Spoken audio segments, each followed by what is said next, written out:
प्रकृति की गोद में बसा एक शांत गांव संधिपुर, जहां चारों ओर हरियाली, खेतों की सुगंध और नदी की कलकल ध्वनि वातावरण को शुद्ध और सजीव बनाती थी। पर इस सुहावने गांव में एक ऐसा युवक भी था जो अंदर से बुझा हुआ था। उसका नाम था नील। नील 20 वर्ष का युवा था, देखने में सामान्य, लेकिन उसका मन असामान्य रूप से अशांत था। वह खुद से ही डरा हुआ रहता, दिन भर दूसरों से तुलना करता, अपने अंदर हीन भावना लिए जीता। उसने कई बार व्यापार शुरू किया, खेती में हाथ आजमाया, पर हर बार असफलता ने उसे और गहरे अंधेरे में धकेल दिया। नील हमेशा अपने से कहता कि शायद मैं इसी लायक हूं। नील को डर था, असफलता का, ठुकराए जाने का, उपहास का। पर यह डर कोई देख नहीं सकता था। ये उसके अवचेतन मन की परछाइयां थीं, जो बचपन के अनुभवों, समाज के तानों और आत्मग्लानि से गहराती जा रही थीं। एक दिन नील अपने खेत के कोने में बैठा आसमान की ओर देख रहा था और सोच रहा था, काश कोई मुझे वो रास्ता दिखा सके जो इन अंधेरों से बाहर ले जाए। उसी दिन गांव में एक बड़ी खबर फैली कि गौतम बुद्ध पास के वन क्षेत्र में ठहरे हैं। दूर दूर से लोग उनके प्रवचनों को सुनने आ रहे थे। बुद्ध की उपस्थिति से वातावरण आध्यात्मिक हो उठा। नील के भीतर कुछ हिला। पहली बार उसने अपने डर को चुनौती देने का विचार किया कि शायद वही मेरे प्रश्न का उत्तर दे सकेंगे। अगली सुबह सूरज की पहली किरणों के साथ नील ने कमर कसी। उसने अपने मन को साहस दिया और चल पड़ा, बुद्ध की ओर, एक ऐसे सफर पर जो केवल जंगल के रास्तों से नहीं बल्कि अवचेतन के अंधेरे से उजाले की ओर जाता था। हेलो दोस्तों, मैं अवनीश कुमार आपका फिर स्वागत करता हूँ। आज की कहानी सुनाने से पहले मैं आपसे अनुरोध करता हूँ कि इससे पहले कि आप इस कहानी में खो जाए, तो आप अपने ईयरफोन को अपने कानों में लगा लें, ताकि आपको कहानी सुनने में आनंद आए। तो दोस्तों, कभी कभी सबसे बड़ी लड़ाई हमारे भीतर होती है, वह जो हमारी सोच, भावनाओं और पुराने अनुभवों से लड़ी जाती है। संधिपुर से कुछ मील दूर एक घना वन था। वहीं एक शांत आश्रय में गौतम बुद्ध अपने शिष्यों के साथ ठहरे थे। सुबह सुबह शंख की मधुर ध्वनि और बौद्ध भिक्षुओं का सामूहिक बुद्धम शरणम गच्छामि गान वातावरण को दिव्य बना देता। बुद्ध की उपस्थिति मात्र से हवा में एक अजीब शांति भर जाती थी, जैसे पेड़ भी ध्यान में मग्न हो गए हों। नील का मन घबराहट से भरा था, पर साथ ही एक जिज्ञासा भी थी। क्या सचमुच कोई ऐसा भी हो सकता है जो मुझे बदल सके? रास्ते में वह कई लोगों से मिला। किसान, व्यापारी, वृद्धजन, सब बुद्ध से मिलने आए थे। हर कोई कुछ खोज रहा था, कोई उत्तर, कोई शांति, कोई दिशा। जैसे ही नील आश्रम पहुंचा, उसकी नजर बुद्ध पर पड़ी। वह वृक्ष के नीचे ध्यान मग्न बैठे थे। उनका चेहरा तेजस्वी था, पर शांत। उनकी मुद्रा स्थिर थी, पर आभायुक्त नील का मन जैसे शांत हो गया, जैसे उसका डर कुछ पल को गायब हो गया हो। यह तो साधारण नहीं है, नील ने मन ही मन सोचा। बुद्ध ने आंखें खोली और कहा, मन जितना गहरा है, जीवन उतना ही स्पष्ट। जो अपने भीतर उतरता है वही बाहर बदल सकता है। उनका हर वाक्य नील के अंदर उतरता चला गया, जैसे कोई गहरी चट्टान पर बूंद बूंद जल गिर रहा हो। धीरे धीरे बदलाव की रेखा खींचता हुआ सभा समाप्त होने के बाद नील धीरे धीरे बुद्ध के पास पहुंचा। वह कुछ कहना चाहता था, लेकिन शब्द नहीं निकल रहे थे। बुद्ध ने उसकी आंखों में देखा और मुस्कुराकर बोले, तुम्हारे भीतर एक दीपक है, लेकिन उस पर धूल जम चुकी है। क्या तुम उसे साफ करना चाहोगे? नील ने आश्चर्य से पूछा। कौन सा दीपक? बुद्ध ने उत्तर दिया, तुम्हारा अवचेतन मन, वही जो तुम्हारे जीवन को छुपा कर रखे है। जब शिष्य तैयार होता है तभी गुरु प्रकट होता है, और जब मन शांत होता है तब ज्ञान भीतर उतरता है। अगली सुबह सूरज की किरणें धीरे धीरे वृक्षों की शाखाओं से छनकर नीचे गिर रही थी। आश्रम में सभी भिक्षु प्रातः ध्यान और सेवा में लगे थे। नील एक कोने में चुपचाप बैठा था। उसका मन बेचैन था, लेकिन भीतर एक हल्की सी उम्मीद की लौ जल रही थी। बुद्ध ने सभा के अंत में इशारा किया, आओ बालक, बोलो, क्या पूछना चाहते हो? नील ने कांपते स्वर में कहा, भगवान, मेरे भीतर हमेशा डर, निराशा और असफलता का भाव रहता है। मैं चाहकर भी खुद पर विश्वास नहीं कर पाता। हर बार असफलता मुझे भीतर से तोड़ देती है। क्या मैं कभी बदल सकता हूं? बुद्ध ने शांत स्वर में कहा, तुम अपने विचार नहीं हो, तुम अपने अनुभव नहीं हो, तुम वह हो जो विचारों को देख सकता है। बुद्ध ने पास रखे दीपक की ओर इशारा करते हुए पूछा, नील, यह दीपक क्या करता है? नील बोला, यह अंधेरे को दूर करता है। बुद्ध बोले, यह तुम्हारे अवचेतन मन की तरह है। इसमें पहले से प्रकाश है, पर जब उस पर धूल की परतें चढ़ जाती हैं, भय, असफलता, दुख और हीन भावना की, तब प्रकाश बाहर नहीं आता।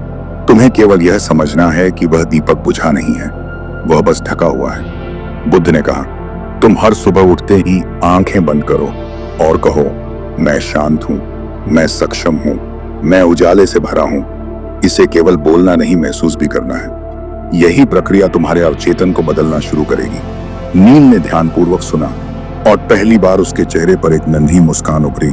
उसे अब लग रहा था कि शायद मैं भी बदल सकता हूं। जब हम अपने मन की परतों को पहचान लेते हैं, तब बदलाव का मार्ग खुलता है। अवचेतन को बदलने का पहला कदम है उसके स्वरूप को समझना। संध्या की बेला थी। आकाश में चंद्रमा धीरे धीरे उदय हो रहा था। बुद्ध आश्रम के बगल में एक शांत तालाब के किनारे बैठे थे। पास में जलता दीपक हवा की हल्की सरसराहट में झिलमिला रहा था। नील बुद्ध के समीप बैठ गया। उसकी आंखों में प्रश्न थे, जैसे उसने खुद को खोजना शुरू कर दिया हो। बुद्ध ने दीपक की ओर इशारा कर नील से पूछा, नील, इस दीपक की रोशनी क्यों है? नील बोला, क्योंकि इसमें तेल और बत्ती है और यह जल रहा है। बुद्ध ने फिर पूछा, अगर हम इसके चारों ओर मिट्टी, राख और धूल जमा कर दें तो क्या रोशनी दिखेगी?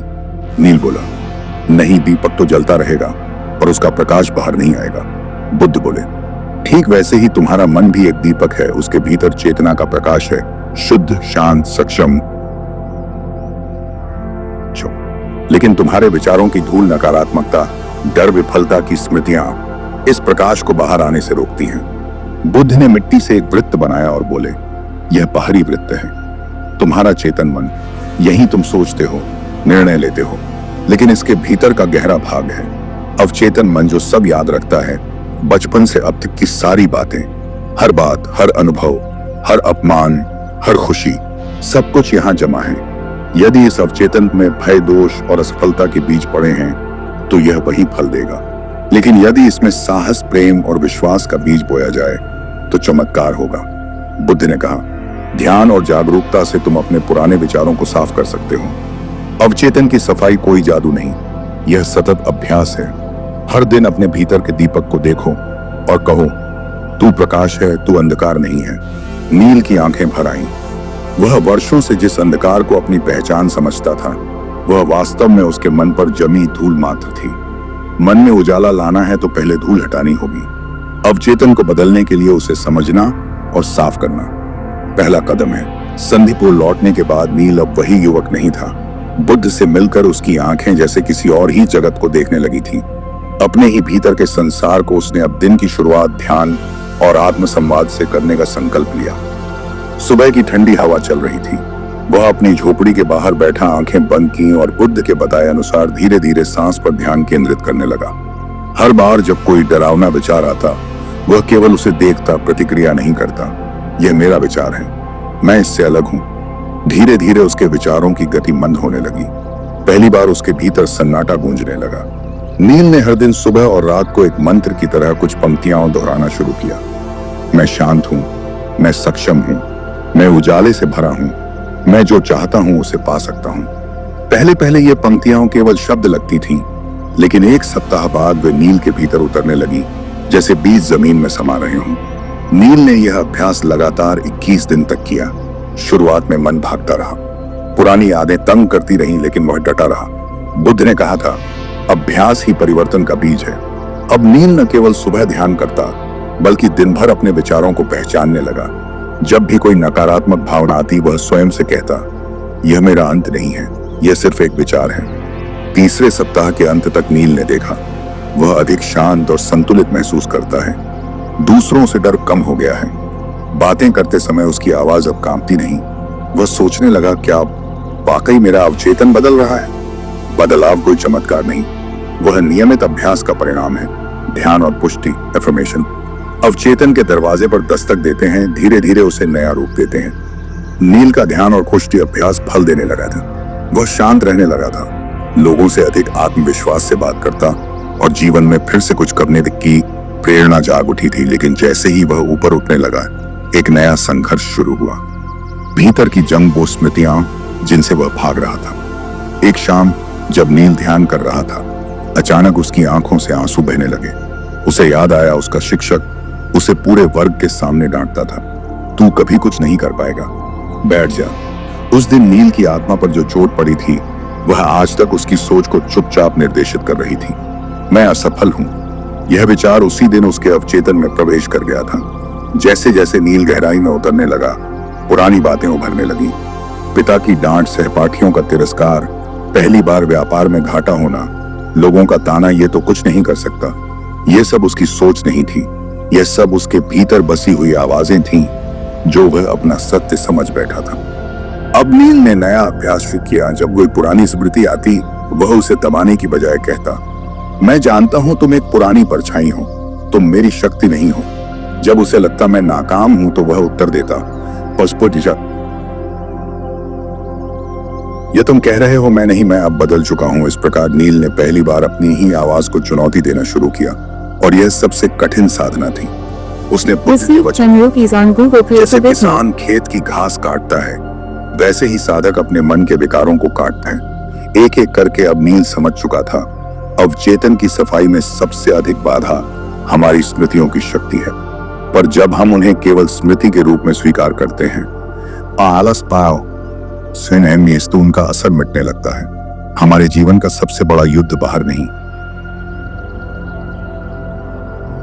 भीतर लड़ा जाता है उन परछाइयों से जो वर्षों से चुपचाप हमारे निर्णयों को दिशा देती रही हैं। अब नील का अभ्यास गहराने लगा था।